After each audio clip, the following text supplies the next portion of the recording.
Bonjour et bienvenue. Yves Lacqueuille, je suis directeur général du GIM et je suis heureux de vous accueillir à ce quatrième webinaire organisé par le MEDEF Île-de-France et les MEDEF de Paris, des Hauts-de-Seine, de l'Est parisien, du Valois, de la Seine-et-Marne, de l'Essonne et des Yvelines.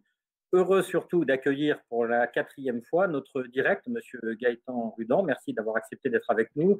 Et Monsieur Rudan est avec Madame Catherine Pernet, directrice régionale adjointe et chef du pôle politique du travail et direct Île-de-France. Ils vont donc répondre aux questions que nous avons préparées avant cette réunion et bien sûr, ils répondront aux questions que vous mettrez en ligne. Vous ne m'en voudrez pas, à ce que Virginie Réa, déléguée générale du MEDEF Île-de-France et moi, reformulions le cas échéant vos questions pour assurer la bonne tenue des échanges sur un thème qui est quelquefois perçu comme étant très, très sensible. Monsieur Rudan, vous le savez bien, le rôle de l'inspection du travail est parfois méconnu, j'allais dire souvent craint, et de temps en temps un petit peu diabolisé. Alors, nous sommes là, bien sûr, pour démystifier tout ceci et aider à la fois vos inspecteurs dans leur mission, mais également les entreprises, tous ceux qui nous écoutent. Et pourriez-vous peut-être, dans un premier temps, rappeler assez succinctement les missions et responsabilités des inspecteurs du travail, j'allais dire en temps de paix? Merci beaucoup de nous accueillir. C'est vraiment toujours important pour la Directe en tant que service de l'État d'avoir la possibilité de porter directement un certain nombre de messages, un certain nombre d'explications auprès de ceux auxquels c'est utile. Vous le disiez, c'est la quatrième fois que nous avons un temps d'échange comme celui-là et peut-être faut-il commencer par repositionner pourquoi la Directe intervient régulièrement auprès des entreprises, auprès des salariés ou de leurs représentants. La Directe Île-de-France gère trois types de politiques. Les politiques de l'emploi et du développement économique qui nous ont amenés à parler ici, activité partielle, plan Un jeune, une solution, plan de relance, des politiques de régulation du fonctionnement des marchés et les politiques du travail qui ont suscité ce temps d'échange aujourd'hui. Ces politiques du travail sont évidemment extrêmement importantes pour nous. Elles sont importantes pour au moins trois raisons, parce que notre responsabilité, c'est d'informer les salariés et les entreprises sur le droit, c'est de contribuer au développement du dialogue social et à la gestion des règles qui résultent du dialogue social au sein de l'entreprise, et enfin, évidemment, de veiller à la bonne application du droit, et cela que l'on soit en période de crise sanitaire ou à tout autre moment. Les politiques du travail s'appuient donc sur des services, et je voudrais en citer deux parce qu'ils ne sont pas forcément toujours bien identifiés. Les services de renseignement en droit du travail. Nous apportons très régulièrement des réponses aux questions qui sont posées par les salariés, par les entreprises, que ce soit au téléphone ou que ce soit par mail, et les services de l'inspection du travail. Affirmons-le clairement, l'inspection du travail a bien sûr un rôle de contrôle, mais elle participe aussi très activement à la prévention des risques par son rôle de conseil. On sait parfaitement que toute règle a besoin de contrôle pour être mise en œuvre. Le gendarme ne fait pas du conducteur un chauffard, mais il est indispensable pour la sécurité de tous. Et bien, c'est exactement la même chose pour l'activité de contrôle de l'inspection, du système d'inspection du travail. Et en période de crise sanitaire, la sécurité de tous, c'est à la fois une question encore plus importante et une question encore plus complexe. Si vous permettez justement, monsieur Rudan, je propose que peut-être on évoque un peu plus en détail cette période de crise que nous venons de vivre, où nous avons vu forcément une très très grande mobilisation, j'allais dire un plus grand dialogue sur le terrain, en tout cas c'est ce qui nous remonte de toutes les entreprises, et puis des protocoles sanitaires qui ont été d'ailleurs à échelon, à tiroir, enfin avec des étapes successives.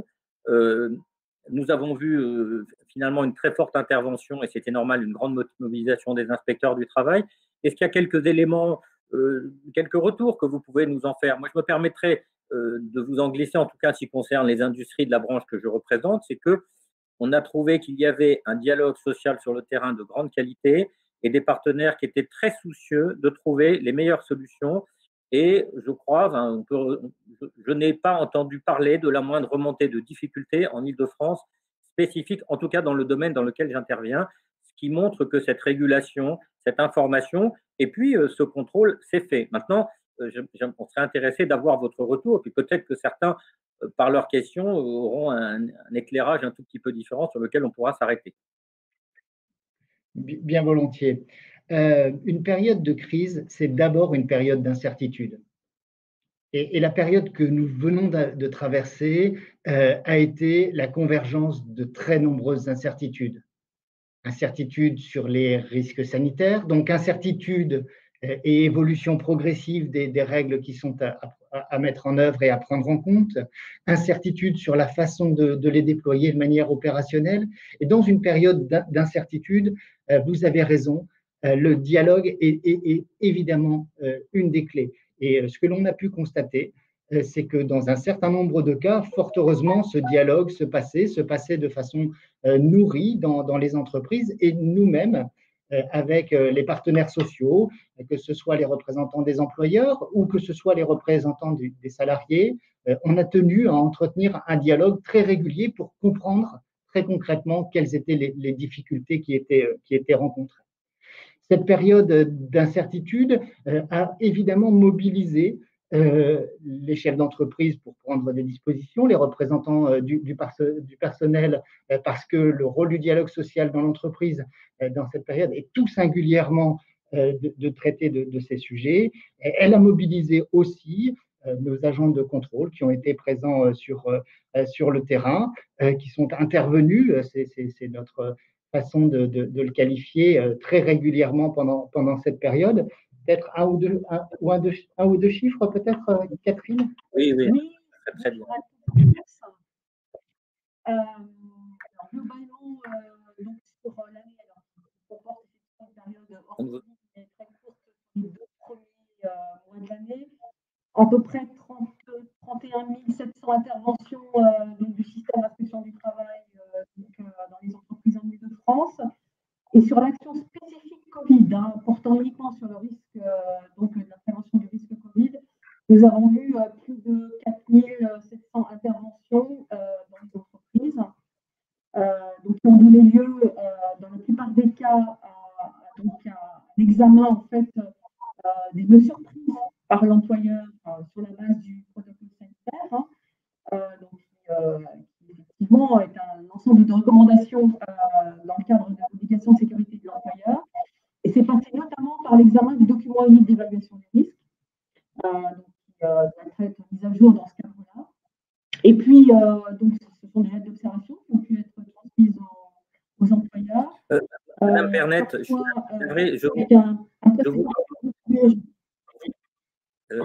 on vous entend très très mal. Si je résume bien, ou peut-être Monsieur Rudan peut le reformuler, mais on vous entend très mal. Est-ce que j'ai noté 31 700 interventions et 4 700 interventions sur le site? Ça veut dire qu'il y a beaucoup d'interventions qui se sont faites également par examen des pièces, c'est-à-dire des dossiers. Vous avez parlé du document d'évaluation des risques notamment. C'est bien ça que je dois comprendre. Alors, en réalité, vous avez raison. L'inspection du travail analyse les documents produits par les entreprises, mais se rend aussi très régulièrement sur place pour constater, et c'est là que les choses se voient, et c'est vraiment important, la façon dont la théorie écrite se met en place en pratique.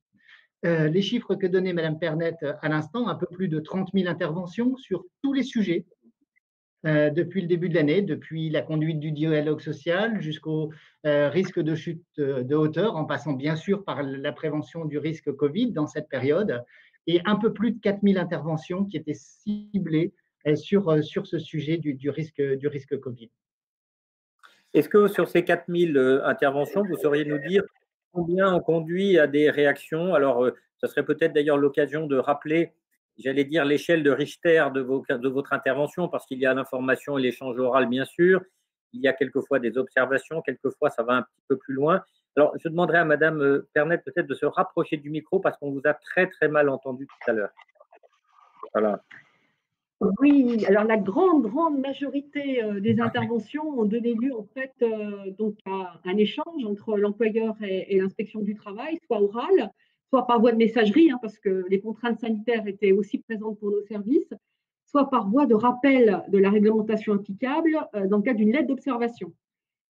Et la clé d'entrée était vraiment l'évaluation du risque par l'entreprise, c'est-à-dire du cas par cas, l'examen du plan national donc sanitaire, du protocole national sanitaire, dans le cadre précis des conditions de travail de l'entreprise.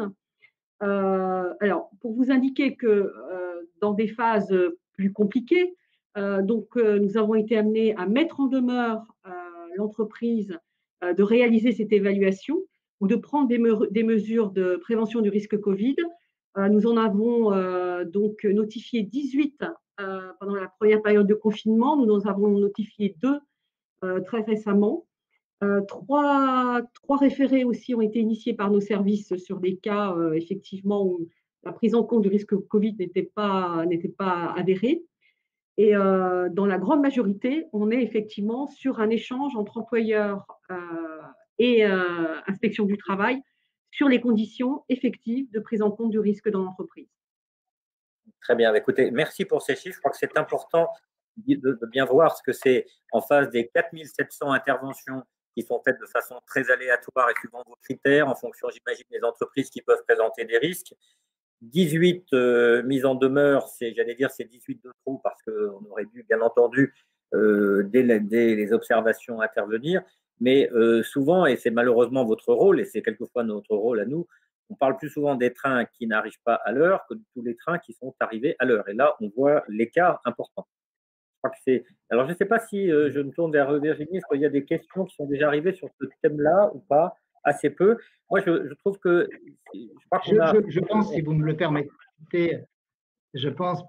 permettez, si on parle objectivement de la période qu'on a traversée, qu'il faut aussi parler des trains qui ont eu besoin, pour certains, d'être un peu accélérés pour arriver à l'heure, mais qui sont arrivés à l'heure parce que de très nombreuses entreprises ont découvert la bonne façon de faire les choses. Dans une analyse des risques qui évidemment n'était pas habituelle et qui doit rester le cœur de la gestion de chacune des situations de travail dans l'entreprise. Et donc la grande majorité des situations qu'on a constatées, c'est en réalité cela, un besoin de progresser dans la prise en compte de ce risque et dans un certain nombre de cas, fort heureusement, des situations gérées de manière exemplaire et dans un certain nombre de cas, malheureusement, des situations qui ne se réglaient pas et qui ont amené à des interventions un peu plus fermes. C'est nécessairement le cas avec 300 000 entreprises. Alors, c'est très intéressant ce que vous venez d'évoquer parce que ça me donnera une transition sur le thème que je voulais évoquer après et qui intéressera sûrement ceux qui nous regardent. C'est que, au-delà des recommandations, des protocoles qui ont pu exister, vous avez rappelé qu'il est de la responsabilité du chef d'entreprise de procéder à l'évaluation des risques, de l'adapter, de l'ajuster au contexte et d'apporter les réponses adaptées en responsabilité avec ce que l'on connaît bien, qui est cette obligation de moyens renforcés. Alors, je voulais justement utiliser ce que vous évoquez pour parler du télétravail. Je ne sais pas aujourd'hui comment vous arrivez, je suis désolé, je vais le dire de façon, ce ne sont pas taquin bien sûr, mais à concilier une demande de la ministre du Travail qui s'exprime comme une obligation, qui ne s'appuie pas sur de textes de loi, très clairement, qui ne vient pas contrecarrer les obligations des employeurs et qui constitue une sorte de, je vais qualifier de soft law, c'est-à-dire des recommandations qu'il est sûrement très judicieuse d'appliquer, et je crois beaucoup d'entreprises et de très très nombreuses entreprises les appliquent, et qui posent quand même des difficultés et qui n'exonèrent pas pour autant les chefs d'entreprise de leurs obligations en ce qui concerne la loi, j'allais dire, la loi dans le dur, si vous me permettez l'expression. Donc, comment est-ce que vous arrivez à procéder au contrôle? Comment est-ce que ça se gère et comment est-ce que cet équilibre a pu fonctionner et fonctionne encore, puisque nous sommes encore dans cette période où nous sommes obligés, quand c'est possible, de faire télétravailler les salariés 5 jours par semaine? C'est une question qui est vraiment importante. La clé de voûte de l'ensemble, c'est le bon sens qui nous relie. Et le bon sens qui nous relie, c'est le fait que lorsque on a plusieurs dizaines de milliers de personnes qui se contaminent chaque jour, l'ensemble des moyens doivent être mis en œuvre pour limiter ces contaminations. Ces moyens sont mobilisés, on le sait, en limitant les contacts sociaux dans un certain nombre d'entreprises ou d'activités qui sont fermées, on en entend assez parler. Ces moyens sont mobilisés dans notre sphère personnelle en limitant les contacts parfois en deçà de ce que les uns et les autres on aimerait. Et ces moyens sont aussi mobilisés en faisant en sorte que le télétravail soit généralisé à chaque fois que c'est possible. Généralisé parce que, quelles que soient les précautions prises, il limite les interactions et donc limite le risque de dissémination. Il limite aussi les risques liés à l'utilisation des transports. Et au moment où, effectivement, la situation épidémique est au mieux sur un palier, peut-être sur une légère dégradation, ce message sur le télétravail, je crois, doit continuer à être entendu par tous. Alors, bien sûr, il y a la construction juridique, on peut en parler, mais ce qui est important pour moi, c'est vraiment de partager, et je sais que les chefs d'entreprise y sont sensibles, cette conviction qu'il nous faut agir collectivement dans ce sens commun qui est partagé. La construction juridique, vous l'avez décrit, le protocole national n'est pas un document qui est directement opposable. À partir du moment où l'ensemble des épidémiologistes, l'ensemble de la communauté scientifique a conduit à considérer qu'il devait consister un standard de gestion des risques, évidemment, les chefs d'entreprise en tirent un certain nombre de conséquences dans leur propre évaluation des risques. Et c'est là qu'on entre dans une mécanique qui peut avoir force de loi, l'évaluation des risques, la mise à jour du document unique, les dispositions prises. Mais voilà, cette construction juridique est évidemment importante pour que le droit passe. Mais le message que j'ai envie de partager, c'est l'effort que je sais important et que je sais difficile parce que certains salariés ont eux-mêmes envie d'interrompre cette situation de télétravail parce qu'elle est difficile à vivre. Certains chefs d'entreprise préféreraient s'en dispenser parce que c'est compliqué à organiser, à gérer. Et donc le message vraiment est celui de notre mobilisation sur ce sujet, avec l'espoir que la situation sanitaire puisse, bien début janvier, alléger progressivement cette attente en termes de mesures de sécurité. Merci beaucoup pour ce retour. Je crois que c'est extrêmement important ce que vous avez souligné, c'est-à-dire l'exercice de la responsabilité avec le bon sens et le discernement et une forte mobilisation, bien sûr, pour maximiser le télétravail à chaque fois que c'est possible.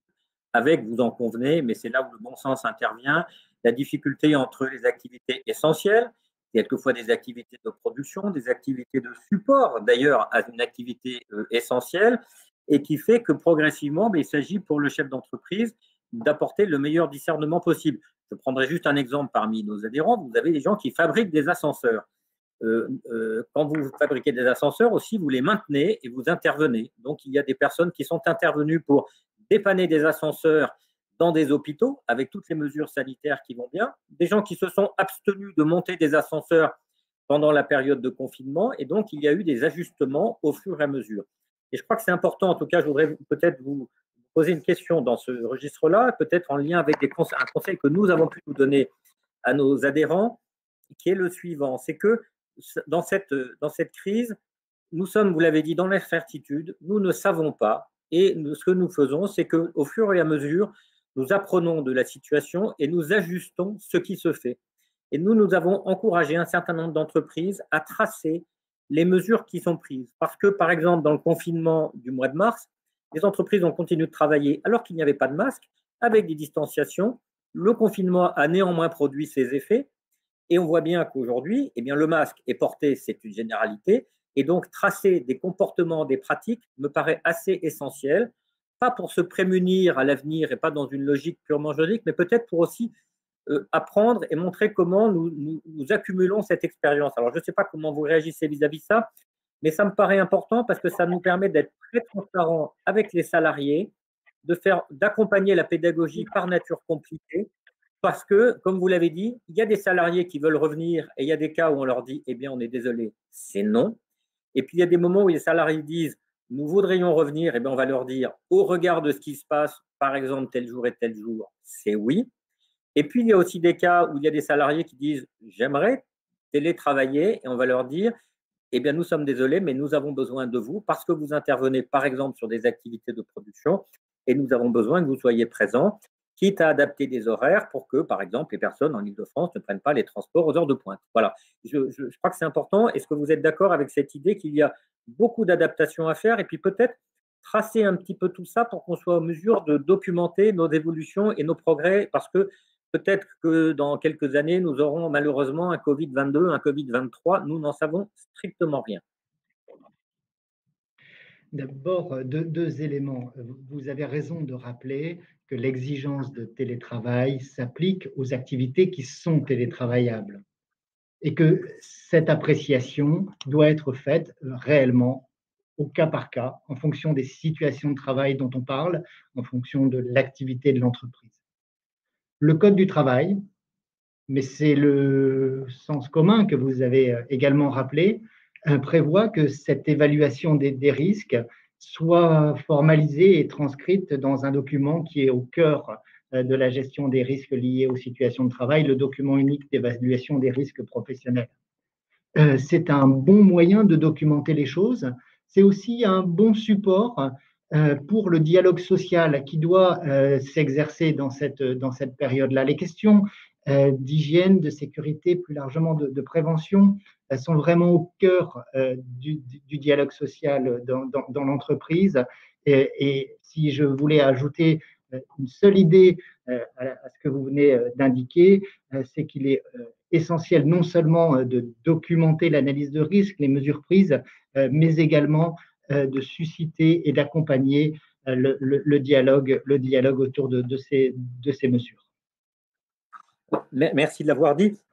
J'ai une question pour vous, et peut-être pour Madame Pernette, puisque c'est peut-être plus très directement dans son domaine d'intervention. Est-ce que vous avez pu constater dans ces derniers mois que finalement sur le terrain, le niveau de dialogue avait été sensiblement accru, notamment au regard de ces sujets liés au protocole sanitaire?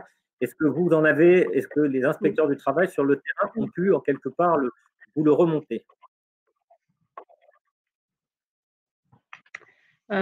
Effectivement, je pense que les relations entre entreprises et inspection du travail ont évolué dans ce cadre-là, parce que d'abord, il y avait des besoins de conseils, d'accompagnement qui ont émergé, bien évidemment, des entreprises, mais aussi des salariés et des représentants du personnel, et donc qui a généré effectivement un dialogue plus construit, plus nourri, dans une période de crise sanitaire où tout le monde était en train d'apprendre, en fait, à essayer de prévenir la propagation du virus. Donc, je pense que ça, effectivement, ça a été important. Le deuxième point, mais sur lequel M. Rudin a déjà insisté, c'est que nous étions très, très vigilants à l'instauration et au maintien du dialogue social dans les entreprises. Et je pense que ça aussi, ça a permis, dans certains cas, de pouvoir permettre aux entreprises de réagir, de répondre aux questionnements des entreprises, à leurs angoisses, à leurs difficultés par rapport à une menace sanitaire que personne n'avait imaginée. Et donc, c'est ces éléments-là importants que nous avons pu rappeler aussi en entreprise. Nous avons même parfois facilité le dialogue social, notamment lorsque les partenaires sociaux ont, pour certains, déclenché, par exemple, des procédures de danger grave imminent. Et nous avons été là dans notre rôle de médiation et d'anticipation d'une situation qui pouvait devenir bloquante au sein de l'entreprise. Très bien. Merci beaucoup. Je crois que c'est important. Je me permettrai peut-être de le mettre dans une dimension peut-être de prospective, si vous en êtes d'accord. L'impression que l'on a, c'est que cette crise, on doit bien lui trouver de temps en temps quelques effets positifs, a sûrement, me semble-t-il, sur le terrain, permis de renforcer le dialogue social, des échanges très convergents, c'est-à-dire une sorte d'intérêt commun qui a émergé, et la participation de l'inspection du travail comme étant justement facilitateur. Est-ce que c'est quelque chose qui peut, à votre avis, infléchir peut-être la vision que les entreprises peuvent avoir du rôle du corps des inspecteurs du travail. C'est-à-dire que les inspecteurs du travail, souvent plus vus comme contrôleurs, et pas toujours assez comme ceux qui peuvent informer et accompagner ou conseiller les entreprises. On sait que c'est difficile parce que par nature, chaque entreprise est dans une situation de travail spécifique et il appartient au chef d'entreprise de prendre la situation la plus adaptée. Et donc, l'inspecteur du travail n'est pas un consultant qui vient donner le conseil qui va tout régler. Mais je crois que c'est quand même important qu'il y ait une sorte de posture qui soit un peu différente. Je vais un peu vous l'exprimer d'une autre façon. J'ai entendu de temps en temps des chefs d'entreprise me dire, et après de penser que ce n'est pas du tout taquin comme question, mais nous aimerions, quand l'inspecteur du travail arrive, avoir une sorte de présomption de bonne foi sur ce que nous faisons. Est-ce qu'une question comme celle-là, ou est-ce que vous pensez que cette crise pourrait apporter une certaine inflexion dans le dialogue qu'il y a entre toutes les parties prenantes? Je l'ai dit en introduction, le fait qu'il y ait un gendarme ne présume pas que tout conducteur est un chauffard.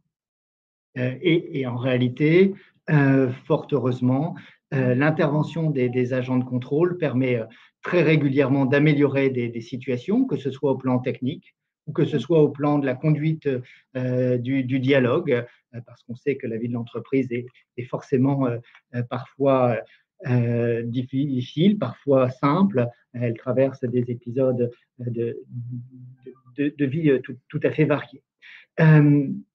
Est-ce que je pense qu'elle a forcément été d'une intensité différente dans cette période, parce que jamais l'intervention des services, que ce soit l'inspection du travail ou de manière générale les services de l'État, n'est aussi importante qu'au moment où l'incertitude justifie qu'il y ait une présence accrue de la puissance publique. Donc forcément, dans cette période-là, c'est vrai également pour les services d'inspection du travail. Ils ont été encore plus que d'habitude au quotidien dans l'échange avec les entreprises, avec les salariés, avec les représentants du personnel. Donc ce que j'espère, c'est que de cette crise, on pourra aussi faire une opportunité et en tirer les enseignements sur la gestion des risques à long terme et les échanges entre un corps de contrôle et les entreprises. Alors, merci. Il y a une question que je vais peut-être un peu reformuler parce que je voudrais être sûr de bien comprendre le sens de cette question. Dans l'organisation de l'inspection du travail sur la région, vous avez, j'imagine, des unités territoriales et des inspecteurs du travail qui interviennent sur certains secteurs. J'imagine que à l'occasion de la crise, vous avez peut-être un peu désectorisé, vous avez ajusté les choses parce que certains se sont retrouvés quelquefois j'imagine, avec des interlocuteurs différents sur des contrôles pour lesquels il y avait des natures de contrôle qui leur paraissaient moins dans le registre de leurs attributions. Est-ce qu'il y a eu une certaine souplesse ou une réactivité, peut-être aussi la mobilisation d'autres personnes qui sont peut-être moins souvent sur le terrain? Comment est-ce que ça s'est passé concrètement? C'est une question pour que les chefs d'entreprise puissent comprendre un peu comment ils ont vécu cette période. Alors, d'abord, pour que l'inspection du travail soit pertinente, il y a un certain nombre de principes qui nous animent. Et un principe dans notre organisation, et c'est un choix de la France, c'est que l'inspection du travail est une inspection qui est généraliste.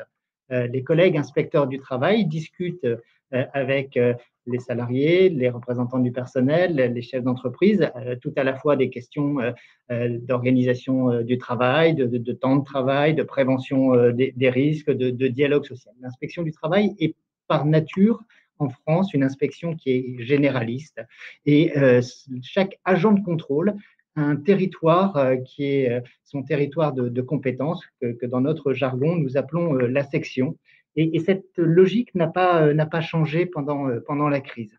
Nous avons, au-delà de cette compétence territoriale, c'est un peu particulier, mais deux équipes qui sont spécialisées au sein de la Directe. Une première qui est spécialisée pour le contrôle des grands chantiers qui sont particulièrement importants en Île-de-France et qui exigent par des conditions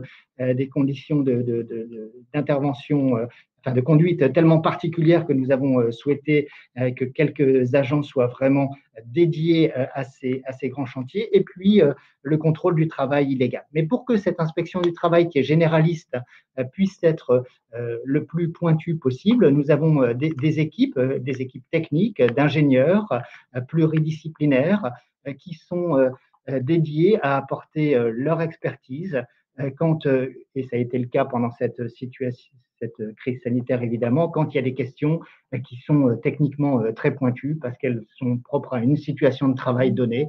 On ne parle pas évidemment du même type de risque quand on est dans un espace clos de quelques mètres carrés ou quand on est sur un chantier de BTP en plein air. Très bien. Merci, monsieur Rudan. Une question, alors bien sûr, on va pas vous demander quelles sont vos méthodes de contrôle, parce que ça vous appartient et c'est ce qui en fait l'efficacité. En revanche, il y a sûrement des sujets de vigilance particuliers dans cette période de crise. Est-ce que vous ne pensez pas qu'il est judicieux de les rappeler? En tout cas, est-ce que vous pouvez nous dire finalement quels ont été les points sur lesquels vous avez eu l'occasion d'insister un peu, ou voir sur la base peut-être de vos décisions spécifiques à l'Île-de-France? Vous avez parlé des grands chantiers, et puis peut-être d'instructions plus largement au niveau national. Je vais laisser peut-être le soin, au moins dans un premier temps, à Mme Pernette de répondre. Peut-être aurais-je une petite idée complémentaire. Alors, les points de vigilance, en fait, ont été aussi liés à la succession de la situation sanitaire au fur et à mesure de l'évolution du temps. Dans un premier temps, on était dans une période de confinement avec des activités essentielles qui restaient ouvertes. Donc là, le travail de l'inspection du travail s'est focalisé sur la préservation du risque Covid dans ces entreprises, la préservation de la santé, le respect des règles. Ensuite, on a eu une deuxième phase qui a été effectivement celle du déconfinement, pour lequel il y a eu effectivement reprise de l'activité. Et là, tout en gardant une grande vigilance sur la prévention du risque Covid, il a fallu aussi que les collègues inspecteurs du travail s'attachent à vérifier le respect des autres règles classiques du Code du travail. Je donne un exemple pour les chantiers. Pour les chantiers, bien évidemment, le respect des risques, des règles de prévention du risque Covid ont été appliquées, mais pour autant, on ne sait pas, on a évidemment veillé sur les risques de chute de hauteur, on a travaillé sur les installations sanitaires, sur le bon dimensionnement, sur la durée du travail, sur l'organisation des équipes, sur l'organisation des repas, dans tout ça, dans le respect effectivement des règles de prévention. Et de nouveau, une nouvelle phase de reconfinement, et là de nouveau un travail sur l'évolution des documents uniques d'évaluation des risques des entreprises, qui était vraiment l'outil de traçabilité en fait de la mise en œuvre par l'entreprise de son obligation de sécurité. Et puis bientôt et encore maintenant de nouveau une reprise d'un certain nombre de commerces qui nécessite de nouveau pour l'inspection du travail d'aller vérifier que dans les commerces, boutiques, les règles sont respectées en tant que telles. Je donnerai juste un exemple. Sur un chantier, moi j'ai le souvenir quand même d'une belle photo envoyée par un collègue de l'inspection du travail d'un salarié qui était à 6 mètres sur un toit d'un immeuble à 6 étages. Donc voilà, sans aucune protection périphérique, donc avec un beau casque, mais qui ne servait pas à grand-chose, et un beau masque. Voilà. Donc notre enjeu, c'est effectivement de vérifier que le masque et le casque sont portés, mais pour autant, le risque de chute de hauteur, il faut aussi s'en préoccuper dans ce cadre-là. Très bien. Merci de nous rappeler, et monsieur va intervenir, que en temps normal, c'est comme dans le domaine de la santé, on l'a vu, il faut continuer de se soigner pour les choses récurrentes, et on voit que malheureusement, cette crise fait qu'un certain nombre de cancers sont détectés trop tard, un certain nombre de soins ne sont pas réalisés comme il convient, et les dégâts sont malheureusement tout aussi importants. Donc vous nous dites, dans les entreprises, c'est un peu la même chose. Pendant les affaires continuent. C'est-à-dire qu'il ne faut pas baisser la garde, surtout le reste, c'est très essentiel. Monsieur Rudan, vous aviez une petite idée, une suggestion complémentaire. Est-ce que Mme Pernette, vous avez Je voulais vraiment insister sur cette idée. Bien sûr, nos priorités ont été dictées par la situation sanitaire, par la situation économique. Bien sûr, quand au démarrage, les commerces étaient ouverts et nous avons été très vigilants à ce que les règles s'approprient aussi vite qu'il était possible dans les entreprises. Bien sûr, quand ensuite les chantiers, à l'issue d'une longue discussion d'un protocole, les chantiers ont redémarré, nous avons été vigilants à ce que ce redémarrage se passe dans de bonnes conditions. Bien sûr, aujourd'hui, nous sommes vigilants à ce que le télétravail se mette en œuvre dans des conditions satisfaisantes. Mais le dernier point souligné par Madame Pernet était vraiment celui que je voulais également mettre en relief. Attention à l'effet lampadaire. Nous sommes centrés sur le risque Covid, c'est normal, mais il ne faut surtout pas oublier les autres risques. Vous l'avez dit, et c'était vraiment un message que je voulais porter également.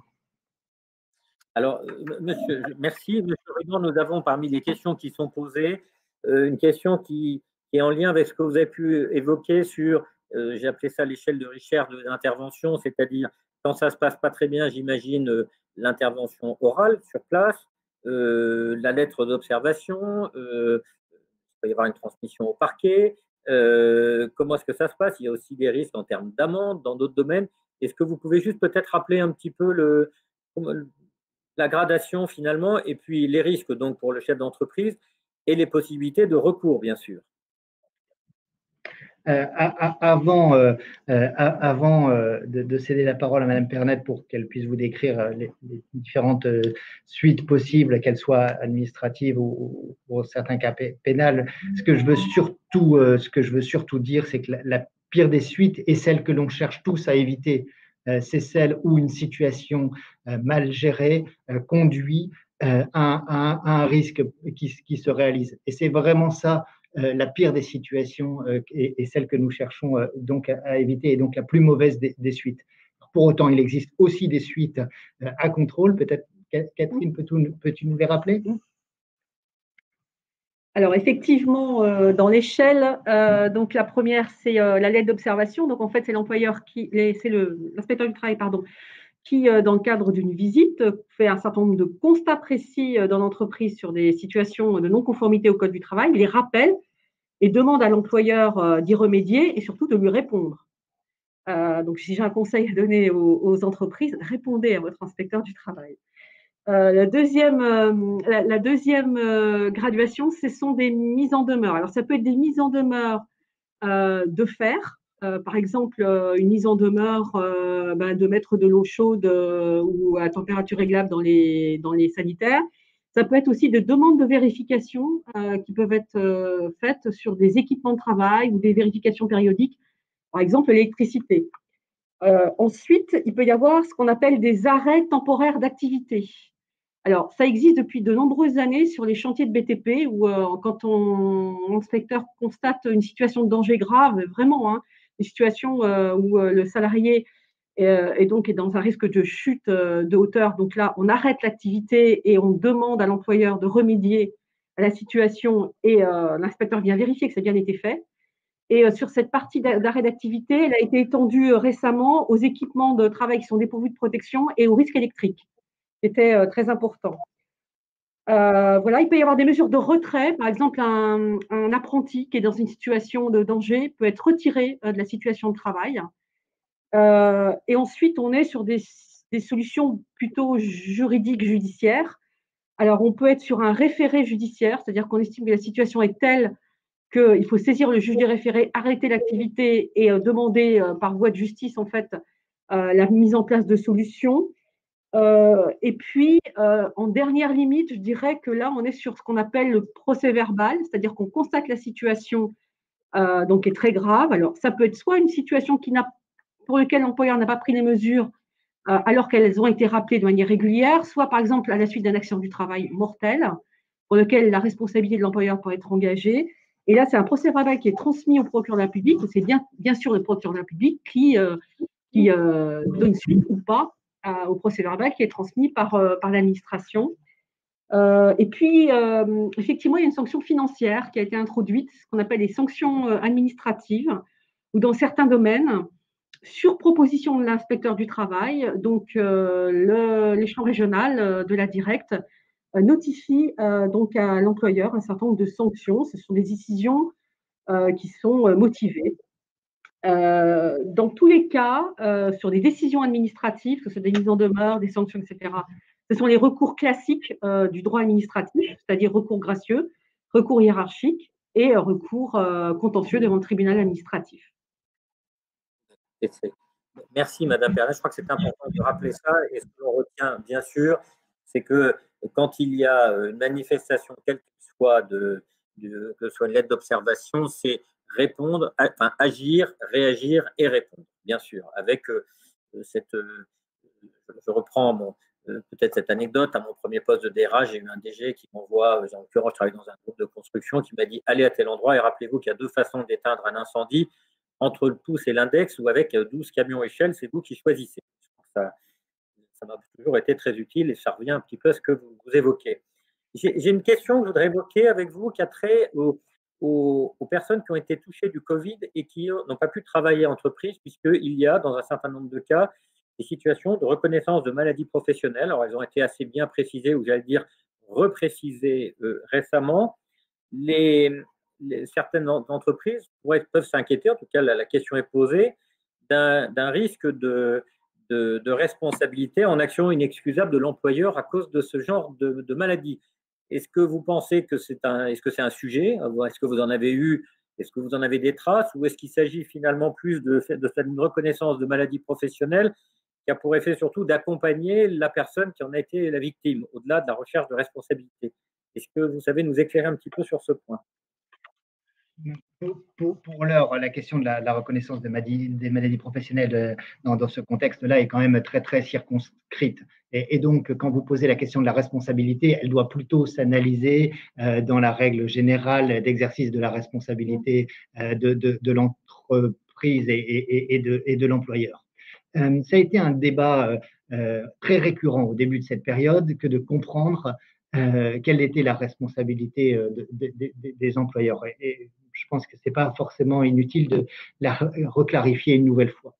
Ça nous paraît évident, mais évidemment, les salariés sont dans une situation où ils respectent les consignes qui sont définies par l'employeur. Et cette situation où le salarié doit respecter un certain nombre de règles conduit à ce que l'employeur ait une responsabilité un peu particulière par rapport à la gestion du risque. C'est cette responsabilité qu'on appelle l'obligation de moyens renforcés, c'est-à-dire que l'employeur doit se donner tous les moyens de prévenir les risques, et cette appréciation se fait en cas de problème face aux tribunaux, mais cette appréciation est une obligation qu'on appelle renforcée pour justement prendre en compte la conséquence de l'obligation des salariés de respecter les consignes de l'employeur. Voilà, c'est donc une analyse qui se fait vraiment au cas par cas dans chaque situation. La meilleure façon de ne pas avoir à se poser cette question de la responsabilité, c'est d'éteindre l'incendie entre 2 doigts, comme vous le disiez. Très bien, merci d'avoir repris. Je n'ai pas revendiqué de droit d'auteur pour mon ancien DG, donc on en fera volontiers une formule commune. Je crois que c'est important à ce titre-là de rappeler finalement et de préciser que le fait d'avoir bien documenté l'état de toutes les mesures de protection au regard de ce que l'on savait de la maladie, du contexte sanitaire du moment, est sûrement quelque chose de très essentiel dans un contexte comme celui-là. Alors, moi, j'avais 2 ou 3 questions à vous poser qui sont peut-être, j'espère que vous m'en voudrez pas, mais je suis un peu là pour être le trublion, ou en tout cas pour aiguillonner un petit peu. On a eu le sujet des prises de température qui a valu quelques débats, puisque vous avez eu dans des entreprises, et je peux vous dire qu'il en existe encore aujourd'hui, des entreprises dans lesquelles l'ensemble des salariés, et d'ailleurs qui sont demandeurs, procèdent à un examen d'une petite prise de température avec une sonde sur le front. Alors, de ce que je peux en voir, ça se fait sans le moindre enregistrement. C'est une sorte de gestion un peu collective, si je puis dire, du sujet. Pour l'instant, je n'en ai pas de retour de difficulté. Je sais que c'était un sujet très controversé, c'est le moins qu'on puisse dire, qui a valu quelques réactions, qui aussi font dire que se passe-t-il quand ça se passe moins bien. Donc, je ne sais pas très bien comment vous réagissez vis-à-vis de ça, mais le corollaire, c'est nous avons ça avec les prises de température. Il y a un sujet assez compliqué qui va être celui du test, parce que est-ce que dans les entreprises on fait pas de test? Je ne sais pas quels sont les retours que vous avez. Et puis se posera demain la question à laquelle vous ne savez pas me répondre, ou alors si vous savez me répondre, on sera ravis, c'est quid de la gestion de la vaccination par rapport aux mesures qui seront prises en entreprise. Ça sera sûrement un sujet qui va occuper les prochaines semaines et les prochains mois, même si on a encore un peu de temps. Voilà, donc les prises de température, Madame Pernet, je crois que c'est pour vous, visiblement, que faut-il en dire? Je crois qu'il faut prendre ces mesures aussi dans un contexte de mesures générales prises par l'employeur pour prévenir en fait donc la propagation du virus. Il ne s'agit pas de prendre la mesure de manière unique à chaque fois.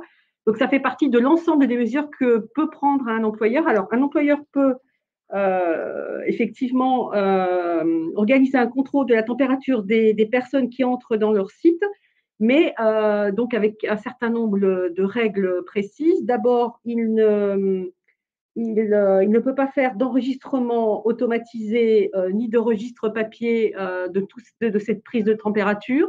Elle doit être instantanée. Voilà. Les opérations de captation automatisée de température, c'est ce qu'on appelle les caméras thermiques, ne sont pas autorisées. Et il doit y avoir, comme je l'ai indiqué, aucun enregistrement. La deuxième chose, c'est que le salarié doit être volontaire pour accepter effectivement cette prise de température. Elle ne peut pas être instaurée de manière obligatoire dans l'entreprise. Donc, le salarié est en droit de refuser donc cette prise de température. Mais j'insiste, hein, c'est vraiment un des éléments de la politique que doit mettre en œuvre l'entreprise dans le cadre de la prévention du risque Covid. En ce qui concerne les tests, juste pour peut-être résumer, je crois que c'est important, vous l'avez rappelé, c'est l'expression d'un certain bon sens dans lequel il y a cette dimension volontaire, instantanée, non enregistrée, et sûrement des environnements dans lesquels c'est une sorte d'exercice collectif volontairement accepté et qui participe à créer de la confiance. Donc, vous dites pourquoi pas, mais c'est encadré et ça doit et en même temps, il y a des contextes et des appareils qui ne peuvent pas être utilisés. Voilà. Je crois que c'est important de le résumer. Alors, c'est vrai que les tests ensuite, puisque c'est le deuxième étage de la fusée, si vous permettez. Oui, les tests. Alors, d'abord pour dire qu'une entreprise, elle a bien évidemment un rôle à jouer dans la stratégie nationale de dépistage, c'est-à-dire qu'elle doit relayer les messages de santé publique. Elle doit aussi inciter les agents symptomatiques pour lesquels il y aurait effectivement une confirmation donc d'une contamination à quitter le lieu de travail et surtout à organiser en fait donc son accompagnement. Voilà, elle doit évaluer comme je vous l'ai déjà indiqué. Et puis, elle doit collaborer aussi avec les autorités sanitaires hein, pour le tracing dans le cadre effectivement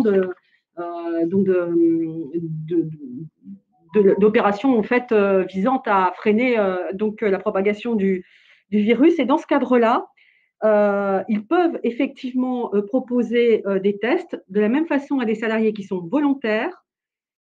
C'est des tests qui sont rapides, hein, qui sont autorisés et ils doivent être réalisés dans la préservation stricte du secret médical. Je crois que c'est vraiment une des conditions essentielles. C'est-à-dire qu'aucun résultat ne peut être communiqué à l'employeur ou à ses préposés. Donc, je pense que ça, c'est vraiment la condition essentielle pour que les tests puissent être opérés en entreprise. Vous mettez le médecin du travail dans quelle catégorie pour être très clair pour tous ceux qui nous écoutent et qui nous regardent à Internet? Je le mets dans la chaîne globale donc de transmission d'informations sur la contamination et tenue comme les autres au respect également du secret médical, Parfait. également vis-à-vis de l'employeur. Voilà. C'est important de préciser.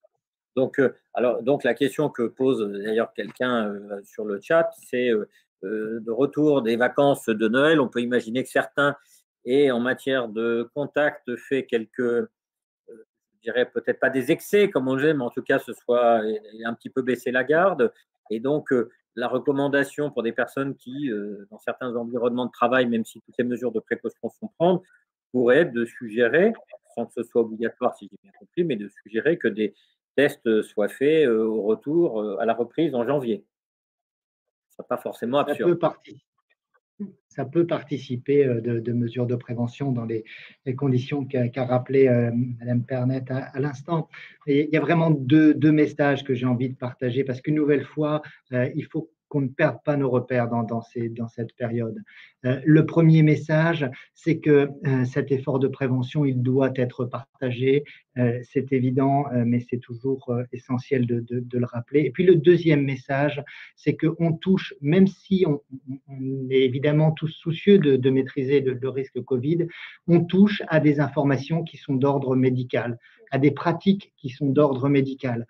Et il ne faudrait pas que parce qu'on est en train de gérer un risque sanitaire, on oublie qu'il y a un soin vraiment extrêmement particulier à avoir sur ces informations et sur ces actes qui sont d'ordre médical et qui, du coup, eh bien, évidemment, doivent être traités comme tels. Voilà, c'est deux principes. Participer à l'effort de prévention et avoir le soin. On n'imagine pas aujourd'hui indiquer que telle ou telle personne aurait telle ou telle maladie. Eh bien, n'oublions pas qu'on parle d'information médicale. Vous avez raison, merci de le rappeler. Alors, j'avais le troisième étage de la fusée concernait les vaccinations, que je vais me permettre peut-être de formuler avec un accompagnement un peu différent aussi. Vous avez un certain nombre d'entreprises qui ont eu l'habitude de proposer des campagnes de vaccination contre la grippe à leurs salariés. Certaines déploraient récemment que le taux de succès était en décroissance régulière.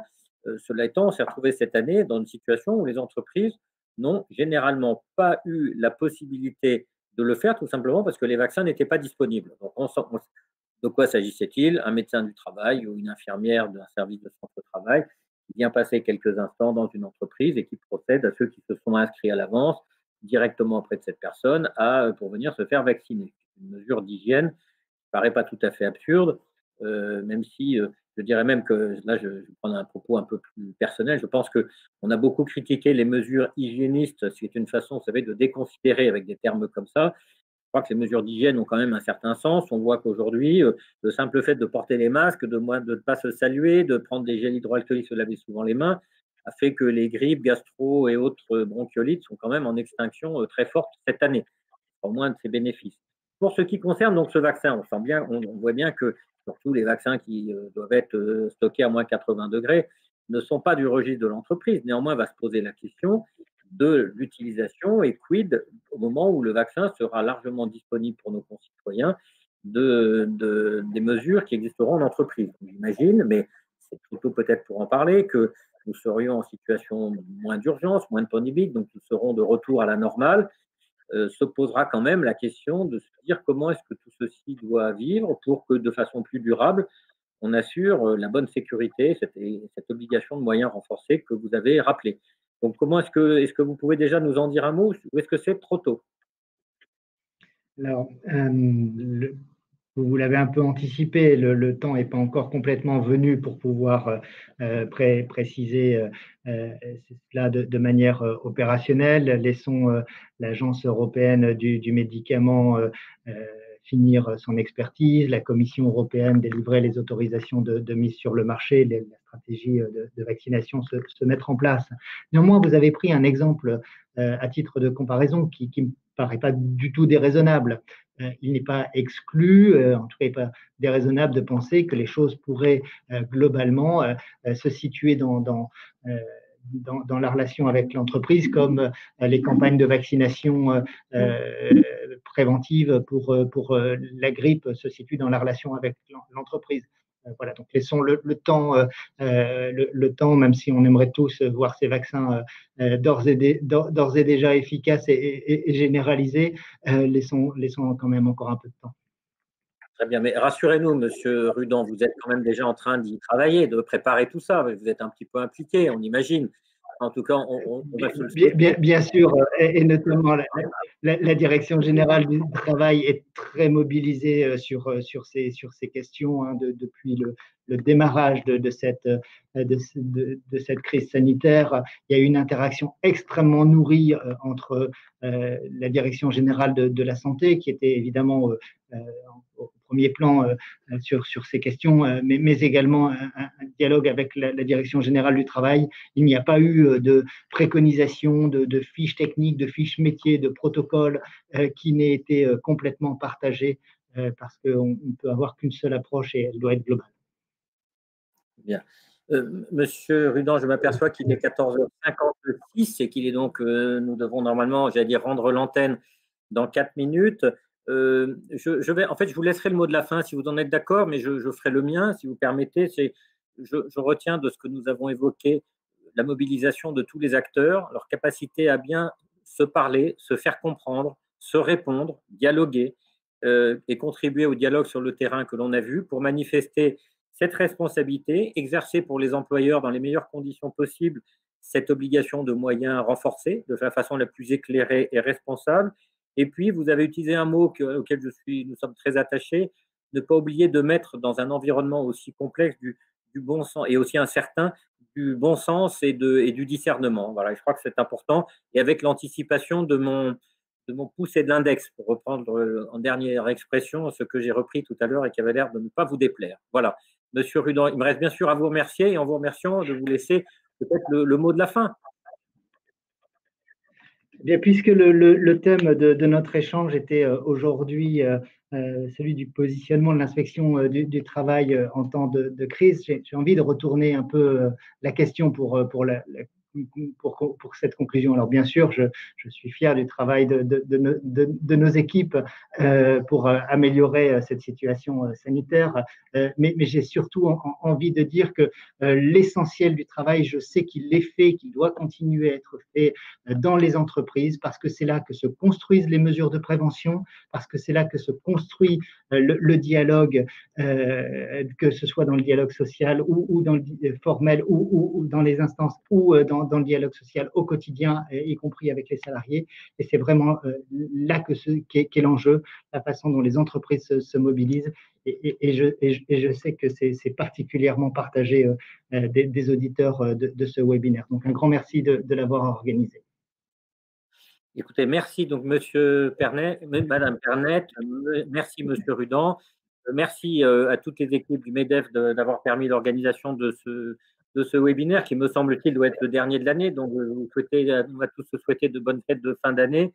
Et puis, un retour pour un 10e webinaire, bien sûr, puisque c'est un format qui semble faire ses preuves et montrer son intérêt. On le verra, je l'espère, par les retours que nous en aurons. Donc, merci à tous. Bonne fête de fin d'année, bonne fin de journée, bien sûr. Et puis, faites attention, bien sûr. Take care. Voilà, ça sera le mot de la fin. Au revoir à tous. Merci.